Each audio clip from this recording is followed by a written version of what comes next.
Welcome back to the Krown Crypto channel. Wishing you a happy and healthy start to this nice little Friday, a Christmas Eve morning over here from a very snowy and white Helsinki, Finland. And with that said, of course, there is not going to be a live stream today, as today's like the big day for the Nordic countries. Actually, they really treat Christmas Eve as like the big one, not Christmas Day, which I don't know is a little bit different for me, I guess, coming from the Western Hemisphere in America. But more importantly, wishing you a happy and healthy Friday if you're not celebrating it yourself. And as we get into it right on over here, I want to once again remind people that any sort of imposter account on Instagram, especially, it seems to be quite prevalent there, and Twitter, and maybe even YouTube as well, that is messaging you, asking you to download some sort of, I don't know, software or trade your account or whatever the hell it is. It's not me. I can assure you of that. It's very likely a scammer, and I would suggest not doing whatever the hell that they're asking for. If you're wondering where my personal account is, it is in the link description below, and that is the only one that I have. That's the only one that I have. And I'll actually be a little more active there going onwards and forwards starting now, actually. We'll do some more AMAs, so if you have to give a fuck about that, well, definitely go check that out. And then one last thing before we get into the fun price action, as we do really want to follow up on yesterday's short-term, medium-term targets, of which those have been hit now, but we also have a sale. It's not my birthday sale, it's a holiday sale, obviously. But more importantly with that, and I don't want to spend too much time here right now, maybe we come back to this at the end of the stream here. Two things. First and foremost, make sure that you watch the promotional videos that come alongside these in the store there. They're going to explain who they're for and who they're not for, what to expect, so that you don't, jump into something that is probably not going to be for you. And then also, just to kind of scare about as many people as I can right off the bat, look, it's going to require a shit ton of work, a metric shit ton of work in that case, to the tune of typically taking about a year to a year and a half with consistent effort is usually what it does take, is of at least of what we've noticed, for people to kind of get to where they want to go. On that topic as well, if you are actually getting into any one of these things today, please do allow us a little bit of time to grant your access, because it's going to be a bit of a holiday for ourselves, and realistically we probably won't be back at full speed until the 26th or 27th, because today is Christmas Eve, tomorrow is Christmas Day, and then the day after that it's actually Elsa's birthday, so it's going to be a busy next 3 days, but after that we'll be back at full speed, and hopefully you can just bear with us during that time. All right, cool. We got through all of that right now. Let's get into the fun stuff as we do follow up on yesterday's analysis. I'm going to follow up on the 2-day signal that we were looking at yesterday, which was the regular bullish divergence come off the lows, of which we certainly have confirmed it by now, or not just confirmed it, but many other things as well. So a couple things to be aware of right here. Based off of a shallow drive of bullish divergence on the 2-day chart, yes, I am looking for a full-on target somewhere around the 21 or 55 in this case, which is just a smidge higher than where we're at right now at $52,000. That is of relevance here, obviously, because that is essentially the top side of our current, of our current range, essentially, as we do throw on our drawing tools right there. That nice little line-on chart alongside the 382 Fibonacci retracement is going to be an area of interest for the short-term time frame range. Now, with that in mind, I want to spend a little bit more time here on the daily and call out or follow up on something that is incredibly important. So daily BBWP got down to single-digit percentiles actually for the first time basically since the early December meltdown right here, producing about a more than almost a $20,000 move to the downside. And then of course the only time that we see it lower than that was back on over, precipitating the November dump right here. Now of course this is not always going to be met with downside price action, but in this case, that was the resolution. Just to give a quick example of an upside resolution, we did see extremely low volatility coming off of the bear trap in July of this year, of course, going from 30,000 all the way up to 53,000 before the next sort of legitimate correction. So, of course, volatility is direction neutral.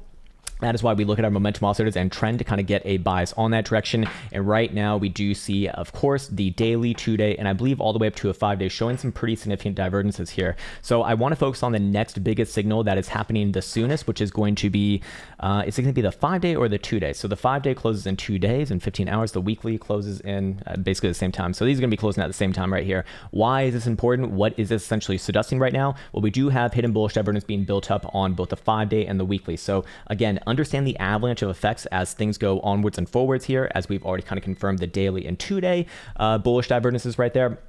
Now we're going to see some hidden bullish divergences populate on very, very powerful timeframes, actually. So how would this confirm itself right here? Actually, this is where the relationship between the daily and, well, which is kind of a lower term time frame in comparison to the weekly, comes into play right here, as wait for TradingView to update. And of course, where does it essentially become confirmed as a local low on the 5-day and weekly based off of the daily range? Well, that would be essentially above this $52,000 spike right here. Need to see a daily closure above there at minimum. And then yes, I would say that that is a front runnable condition for both the 5-day and the weekly, not suggesting, but confirming a local low at this about $47,000 region alongside the green 55 exponential average, which would again start to confirm hidden bullish evidence right here, which will have targets a lot higher, obviously, with stops along the way. I mean, when we're looking at a 5-day and a weekly, these things are naturally going to take some time. But just like we have been following up on the CME daily stochastic signal, a little bit of patience can be warranted, especially when you're looking at, likely big moves in the making right here. So again, if all higher term timeframes above, especially a daily, are still within the context of an uptrend. I mean, this is still a higher low right here. We've obviously made higher highs. So this is, still one massive consolidation, but within the context of that consolidation, Bitcoin still holds its uptrend, and the trend is your friend, at least until proven otherwise. So let me just go through my notes really, really quickly here. Okay, we got that. Let's move on over here. We also have been looking at the sort of timing of this sort of consolidation as well. And I had a one small change to this actually. Based off of our most recent distributive phase. It's not 28 days, it's actually 26 days when I really went down and nailed it in. I must have pulled it from like a bizarre angle the last time that I looked at it, but basically it is 26 days that we saw in this distributive phase right here. Why is that relevant? Well, going over the past year, and of course we could go further than this, but I don't think that is necessary, or at least not within the context of this video. We have seen that all of the distribution and accumulation phases have been resolved in about the same time frame as each other, which intuitively makes sense, right? If you're thinking about it from a Wyckoff perspective, where you have a consolidation, aka building up a cause, leads to presumably a bigger effect. And then in order to reverse that effect, you do have to build up a similar in nature cause yet again. It's kind of the running sort of theory on this one. Anyways, I'll just give you an example, or I'll give you a couple of examples right here. Our first one comes in from basically a year ago in January. You see about 11 days on this distributive highs right here. And then where does it get resolved? It gets resolved by 11 days on this accumulation phase right here before the next major move to the upside. Of course, the most impressive one was the March, April, May highs going on right here for about 60 days on the highs. And then it was resolved after, 50-60% move to the downside by 63-day long consolidation and accumulation on the lows, which led into your next major up move. 14 days on the top side right here for that distribution, resolved by about 10-11 days on the downside right here. And then of course, our most recent one was about 26 days. And so far to the day, it is the 24th of December right now. We've been in this range for about 20 days. The range, of course, is basically between our lows at $46,000 and our highs of the daily range at about $52,000. So we are looking for a resolution of this, extremely likely within the next week, that being above 52, given current circumstances based off of everything that we kind of have been following up on for the past few weeks here. And of course, it can come a little bit before that as well. I mean, you did see the last one, 14 days versus 10 days, still very comparable, but a little bit less in this case over here, a little bit more on the accumulation phase. You can see in this one, just quite literally equal. So anywhere around there is fair game. Doesn't need to be exact, but anywhere around there is fair game. And I'd say once we get into like the 23rd, 24th day of this month, I'd say that that's good enough. Maybe in the 22nd of this month as well. And by the way, where do those days start to align with? Well, that would be coming into Monday of next week, which is perfect timing for for the next like major move in this case, as Bitcoin does solidify a nice base, seemingly right here. So let's move into the next major thing as well as we do our follow up on the daily MACD signal. I just want to spend a bit of time here because obviously, when we identify the cross, which happened on the 20th, so that was 4 days ago now. But more importantly with that, we can now start to forecast where does this continue to rise above, meaning that momentum remains to the upside. And that will be consistent as long as Bitcoin is above $47,000 now, which is good as that is, well, massively lower than where price action currently is. And just a quick little tip on the MACD. And the reason why I kind of brought it back into the fray here is because there's a very obvious signal with it. And it has nothing to do with actually the cross on this or anything like that. What it has to do with is the positioning of the oscillator itself, and just like a weird generic rule. There's something that my mentor taught me like way long ago, is that when you get to extremes, in this case on the upside over here, you typically see an opposite but about equal reaction on the downside. And you do get very, very, very, very often, almost, I wouldn't say always, because that's a terrible phrase to be using, of course, in trading parlance, but you almost always, I would say, get a mean reversion play, which we're kind of getting right now, where the oscillator itself will very likely get somewhere around the zero read. And then the next test around there is probably going to be our next major pullback. And then, well, if you're bullish, you're probably just looking for a higher low. If you're bearish, you're probably looking for death and destruction. So with that in mind, keep an eye on that one. And we'll move into, and of course, follow up on the daily stochastic signal for CME. I know that this is probably boring for the people who've been here for a while now, but I just want to follow up on this because this is what real trading is. If you're going to be using timeframes like this, it's a lot of fucking waiting, it's a lot of boringness, and you prepare for this like well in advance. But do you have the patience in order to wait for something like this, in order to let it come to fruition? Well, most people don't, even though we have been going over this almost ad nauseum every goddamn stream. So we'll do it one more time because we have 8 iterations right here, 8 iterations of these blue vertical bars, which correlate to the exact same level that the daily stochastic momentum on CME specifically gets down to this green horizontal bar right here. And of course, all of those iterations have produced some pretty nice bounces at minimum, even within the context of very nasty downside, heavy bearish markets. The least impressive result from that specific signature was still about a 25 to almost 30% bounce right there, 28 and a quarter. So, and of course, that was the worst iteration of that. But I've marked off 3 of these with the red circles down here that are significantly similar to each other, and that correlates to the current version that we're working on right now. So first and foremost, we do see the same sort of formation going on, the same technical formation, that being an ascending triangle right here in 2018 on the macro cycle lows at 3,100, the flu dump lows at 5,000 over here, another ascending triangle, and then more recently our ascending triangle that Bitcoin's been building for like 8-9 months now, which is building up quite a large cause, you might say.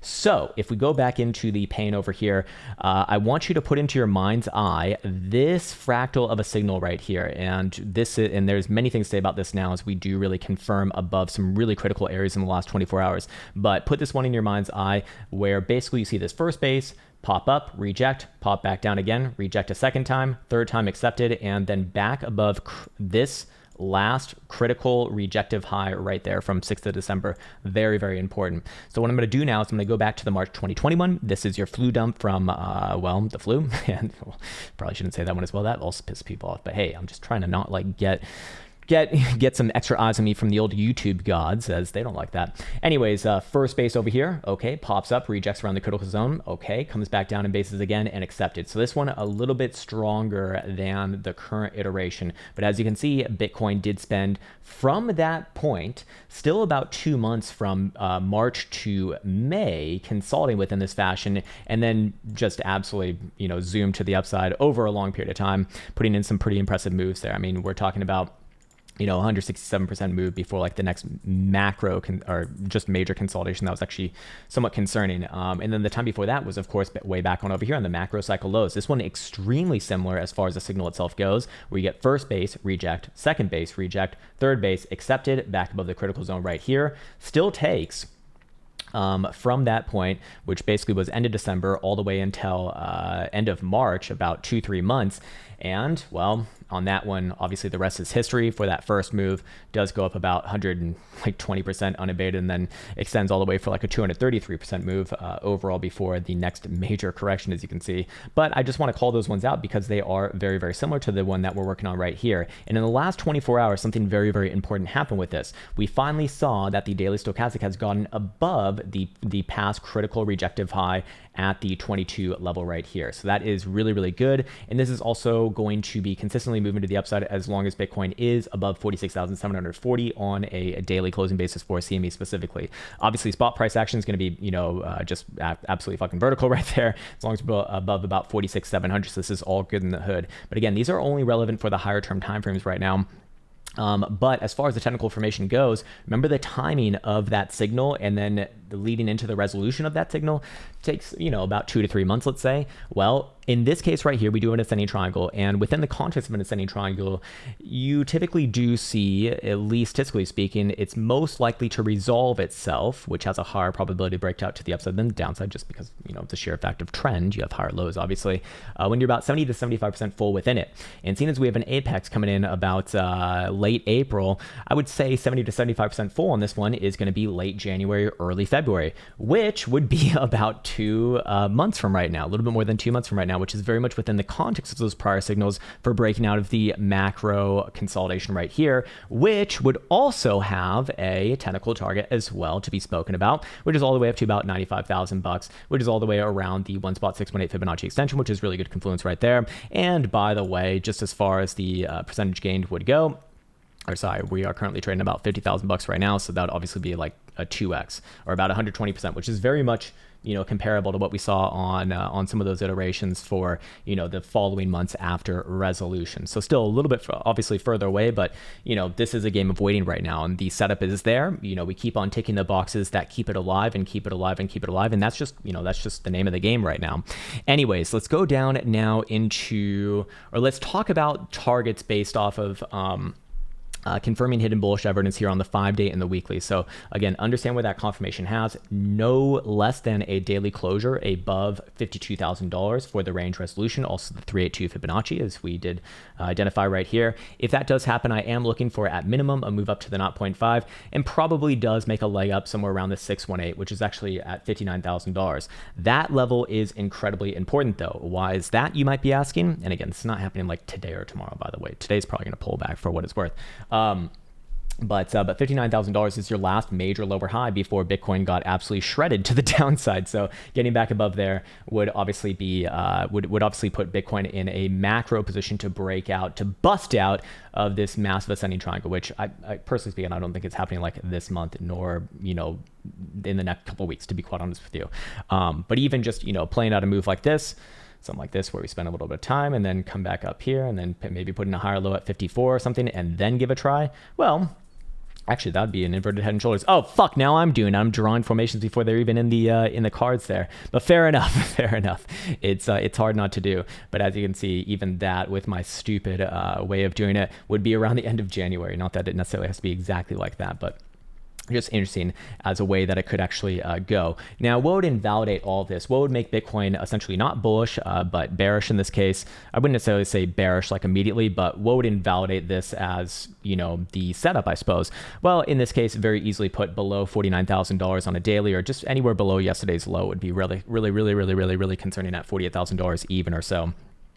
Still wouldn't get too bearish on the macro as long as we have higher lows, which come in around that $41,000 level from late September. But at the end of the day, one thing before the next one, and right now I am, again, just as yesterday and the day before and the week before, still biased towards the upside here, with short-term timeframes probably setting up for a pullback relatively soon. I imagine maybe after one more try towards the top side of our of our daily range here, which is around just below 52,000 bucks. Actually, you also notice that the 4-hour 200 simple is coming in around that same level as well. See what momentum oscillators look like right here. We actually do not see any concerning things from an RSI perspective. Still, RSI is making higher highs alongside this rally. So if we are going to see any issues, it's probably going to come from a very low term time frame, like maybe an hourly. So let's just double check.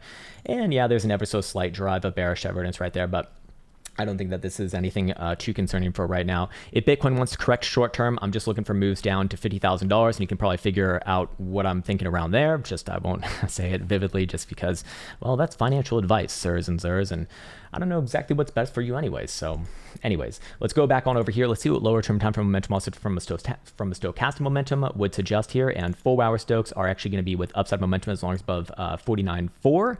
Bi-hourly is going to be up as long as we're above 50,009, and hourly is going to be headed down and correcting as long as below 51,300. Personally speaking, I do think that this aligns with maybe one more drive up somewhere around $52,000. Bitcoin very likely pushes back on that. That's maybe another base somewhere around low $50,000, and then we get set up for continuation maybe early this coming week, so Sunday, Monday, something like that. Again, volatility on this is suggesting that we're in the midst of a pretty big move here, even though all of the last iterations on the daily have come with downside resolutions going back to July, where we had our last major upside resolution.